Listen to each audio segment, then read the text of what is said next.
roll into topic number 4. Okay. Because they're connected a little bit in terms of being emotionally attached. So I want to talk about music and soundtracks and how they can improve or make something worse or be the main thing that you remember about something. And the reason why I thought about it is I was watching Star Wars. Maybe not technically spoilers if you've seen the posters. I won't go into any plot if you've not watched last week's on purpose. That's fine. Or when Rocket League. When trolling, when Han Solo appears, he's on the posters. No spoilers. He's on the posters. When he appears, and they play that piece of music, which is called the Force theme. Yeah. Which, if you go back to A New Hope, it's the bit where he looks at the two suns, and that bit where it's just for John Williams. He gets 15 seconds to do something amazing. Yeah, that one. I think that was from a different. That's going to come back to me in a minute. He was close. Wasn't far off. And I was crying. Right, I knew it was in the film, so it's obviously the music that did that. That's when Yoda lifts the X-wing out of the thing. Is it? Yeah. That's a good memory if it is. Because I'm going to go back to that film and I'm going to find out exactly what it was. Star Wars theme. They just play the Star Wars theme. I think music in general, to create any sort of tension or emotion to link with anything visual, is massively important. I watched. This is going back years and years. I think I was probably a kid. And I watched, I think it was like a kid, you know, they have kids' documentaries that you watch at school. And it was talking about how music can affect what you're watching and stuff. And they played a clip of a spider, which I fucking hated anyway, just walking. No sound, no nothing. Yep. And it was like, okay, well, that's a spider walking. And then they played some creepy music to the spider walking. And it became instantly fucking horrific. See, I want to flip that. Has anybody ever seen, I think it might be The Strangers. And they're in a... she's in a cabin in a wood. Yep. And there's no backing track. And I found it so much more scary than any I never thought about I've ever watched. I've never thought about the lack of music being there. Because it seems so fucking real. She was walking around this house with no music, or you could hear the floorboards creaking. When she was taking a step, like padding along this floor with no shoes on. Yeah. And you could just hear the. I love that. You could hear the wind. Hear the wind whistling outside. I was like, holy shit! I get where you're from. Fucking watching this thing going. I think when it's already a horror genre, I don't think you need the music as much because you don't need the tension build up because you do that with the visuals. But I think with a lot of other things, like you said with the Star Wars theme and everything like that, it helps you remind and link back to different aspects as well. Nostalgic and those rose tinted glasses and that's it. Brings it all back. My favourite soundtrack for any game though. StarCraft. No. is actually Megaman. Yes. Megaman for me is the most nostalgic. Oh my god, have you heard of Megaran? No. You're gonna love him. He plays his music through a SNES and it's all this 8-bit sound and stuff, but he's remixed all these Megaman songs. He's got one called Dr. Wily. And it's the best song you will ever. I was going to show you afterwards. Yeah, sweet. It's fantastic. In fact, I'll just go and stick them. I'll stick them on while I stream or something. It's so good. He's brilliant. He's the one that did the Final Fantasy 7 album as well, where he pretended to be Barrett. That's incredible. Is it him on the car on the way home? Man, if you can find it, do it. That Mega Man's so fucking hard. I bought the Mega Man collection not long back. It's on Steam. And I started playing through them and fuck, they're so difficult. For a platform game, you'd think, kids play these. Not Mega Man. Mega Man is like a whole new league of platform game. It's something else. Yeah. The music on those games was incredible. Yeah. You hear that, you talk about 8-bit music being a genre. As soon as you listen to it, you're thinking about those games, aren't you? Yeah, definitely. We had a band completely dedicated to 8-bit music. So good. Can I sort of spread it into scores? No. Score, of course you can. Yeah. Because I watched, me and Al watched Jack Ryan last night. Mm-hmm. Not an amazing film, but Shadow it's a good, it's a good film. It's fine. But we watched the trailer first to see if we'd seen it. Turns out I had, but like ages ago I didn't know what was going on. So it's just like watching it again. But the trailer has all these sounds, and it's those sounds that make you know it's a spy film. Yeah. You know what I mean? You. Like, I'm with you. I can't remember for the life of me what Did it they go now. like? Dun, dun, dun, dun, dun, dun. But that is sneaky music. Sneaky music. That isn't just the James Bond thing. When they wrote that, they went, "We need to write something That's Mission sneaky." Impossible. Yeah. No, what's sneaky? Sneaky. I like it. Sneaky. Oh, what's But like just things like that, scores just generally are so important for like not necessarily backing music, just sounds. Yeah. Yeah. And like I was watching Big Fat Quiz of Everything. Yeah. The other day, it's like the spin-off of Big Fat Quiz of the Year, and they had a water pipe or something, or what? No, not a water pipe. Water pipe. They didn't have a water pipe.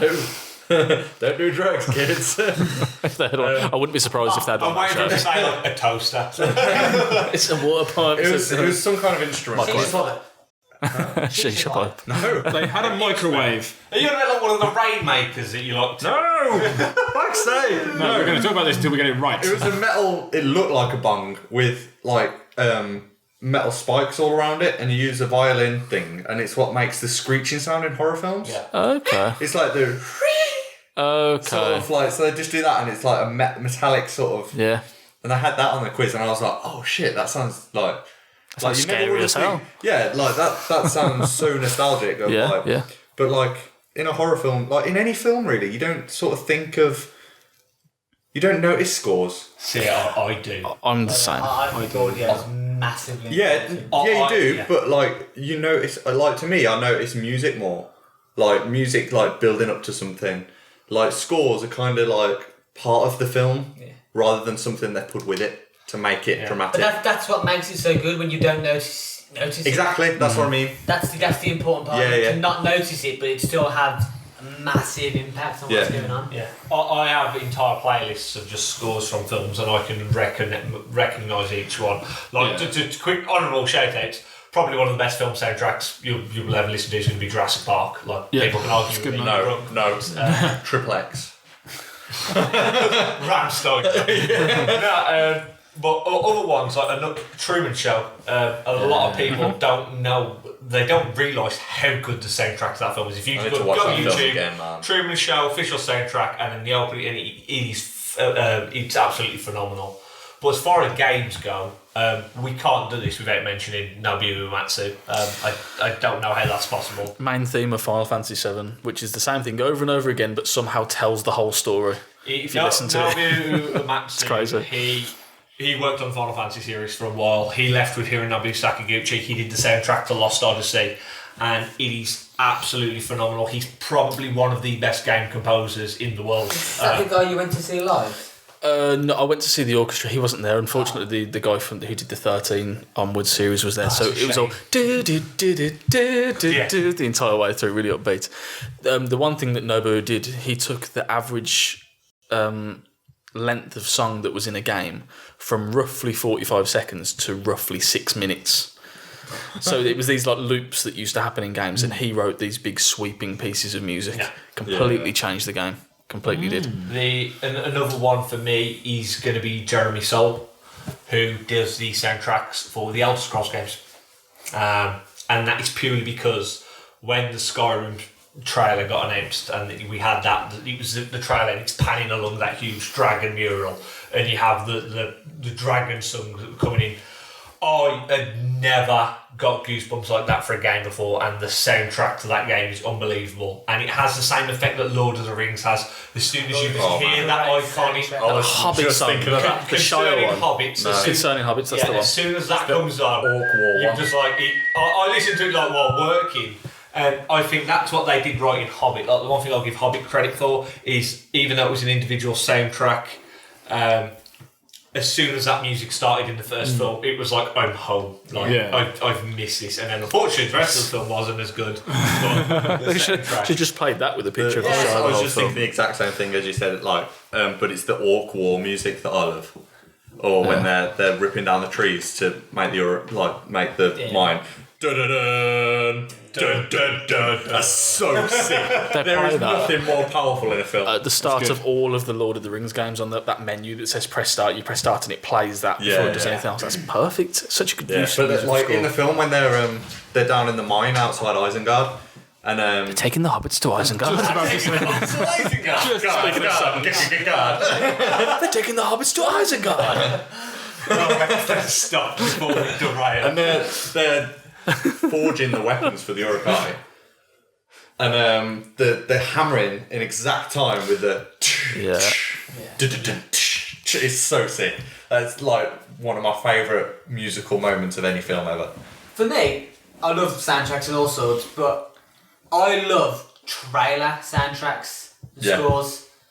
Mostly Marvel because I do love Marvel, but just the fact that it has a trailer like 2 minutes. And like you say, they've got the beats within the trailer that hitting drum notes, certain things. It just brings that element. It's just different, gets you excited. That's all my input is on that situation. Here's an interesting one. So I went to music college, and we were studying about film and TV music for a short period of time. We had to take a film and we were given a silent clip and we were told to put music over it. It was really interesting. It was a good insight.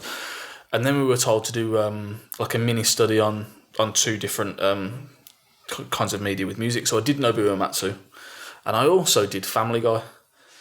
Because at the time they were the only animated series that had a full orchestra doing their music, and I've seen the clips where they actually go and there is a full.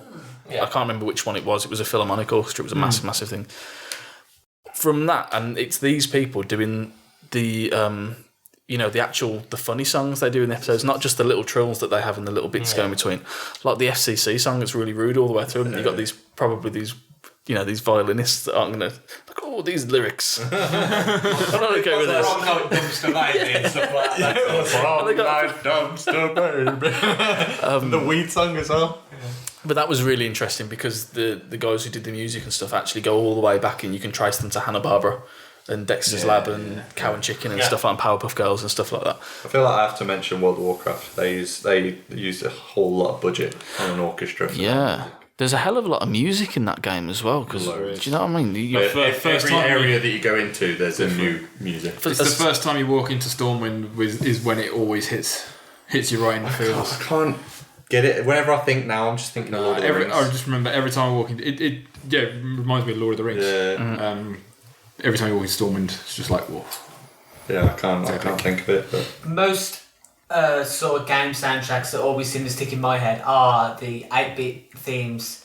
I always find myself breaking out into the Mario theme. Always, doesn't matter what we played. Singing Mario.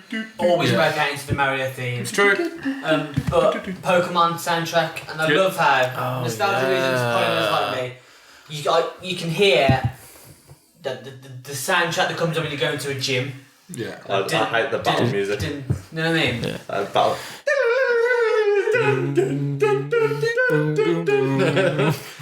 Just like the bicycle music. We'll title this one. We make plinky plonky noises.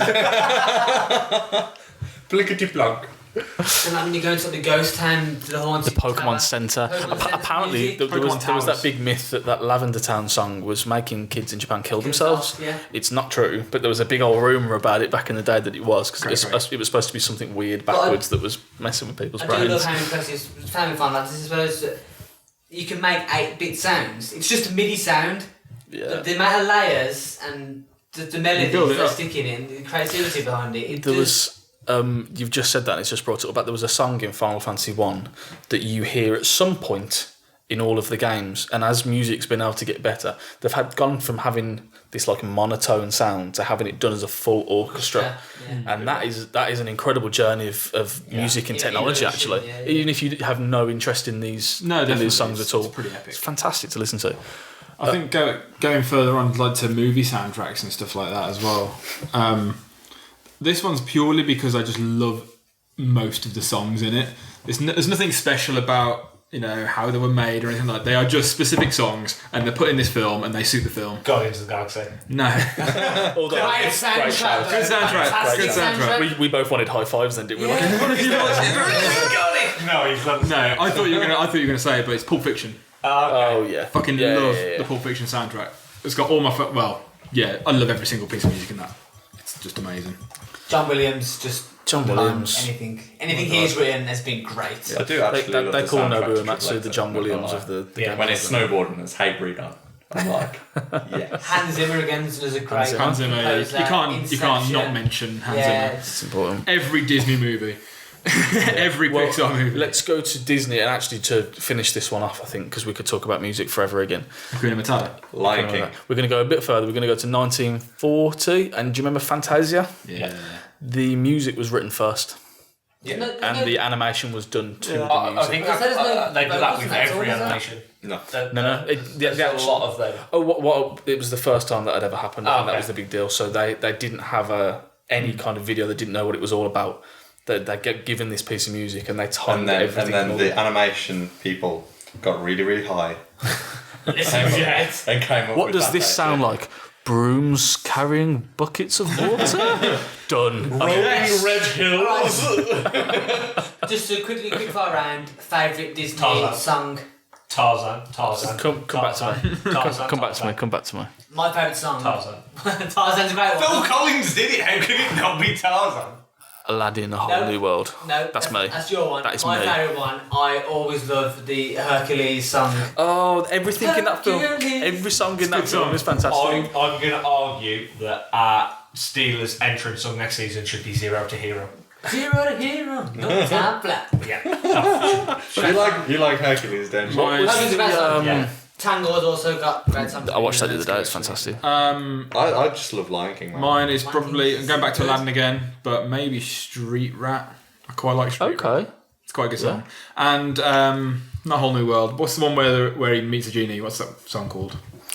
Oh, that really upbeat. Yeah, fun one. really upbeat one. I was thinking Friend Like Me, but it's not on, is it? No. It's all trumpets and stuff. I Yeah, can it's which really proper upbeat and really. Which Damn. one's It's song? a Tarzan song. Which- Which? Picture it now. Which one's song where it's like? That's the one. Yeah. Friend Like Me. Is it? Friend Like Me. Yeah, that is. It is that. Yeah, it is. Like you got Two Worlds, One Family. I actually know none of these because when you said it, I was like Jungle Book. Some great songs in Jungle Book. I work with animation, and That's real good. I say I don't know any words, but it's going on. He belongs to me. He's also You got his voice. Disney, so if we have Skype on, there is usually a score soundtrack, Les Miserables, or a Disney playlist. What's the? Because you've said Hercules now. There's a song in there. Is it? It's like a dead emotional song in Hercules. It's the one that's a bit somber. Is it like Make a Man Out of You or Make a something like Man. that? Oh yeah. That is a big song. Is that all the girls sings? No, I think is it like Michael Ball or something like that? I think it is. Is it? Yeah, it could be. That is a hell of a song. We've all got real. This is a real sad I episode. still Isn't think it? it's so strong when it comes in the start of Lion King. Hakuna Matata. No. No, the But it's like Circle of Life. you see the sun, and then Collins. it's just like it's just so good. Have you seen the musical? That's big though. That's a Yeah, lot of fans He's for going to see that. it. It was the first musical that I ever saw in London. And up until then, I'd seen like nativity plays, kids' performances. So I Pantomime. was expecting a slightly good play with people in good costumes. And then I'm sitting there, we had really good seats. And I think at this point I'm 12, 13 years old. And then you hear them sing, and it's them singing with an orchestra. The opening 5 minutes, like they all come out singing the Circle of Life. Like people come out dressed as elephants. I was crying. Me and my mates stayed there like. That was like, wow! I did not expect it. This is good. I didn't know what I was expecting. People need to know about this. I was like, how have I not seen this before? Let's tell people. Blew my mind. Absolutely blew my mind. Yeah, I still need to see that. I keep meaning to go. Maybe I'll go for my birthday. And I'm going to see Les Miserables on Friday. Les Mis. Yeah, get in. Is that just See, I full got- of child actors? Because I hate child actors. No, it's not. See, I can't take that seriously. From Ever London. since every football seen game one of us. played. Greg. Yeah, Greg and Drew singing that shit. Les Mis. Seems I think it's rubbed off. I love it. See, now I was hooked on Les Mis like 2 years, like probably been 2-3 years. Can you be ago. hooked on Les Mis? Yeah, you can. I don't get it, man. Nah, I don't get it. I'm out. I quit. I'm out. I am out. And on that note, I think You have been watching and also maybe listening to, you might have just been watching us, Raptor Attack Podcast EP7. If you've enjoyed yourself, you can find us also at twitch.tv/Raptor Attack UK, Twitter at the Raptor Attack, YouTube where you are this very second. You can also find us on Facebook, but Pal thinks that you should. Click the link, get to YouTube. Thank you very much. Like, subscribe, comment and share. See you next time. Pow!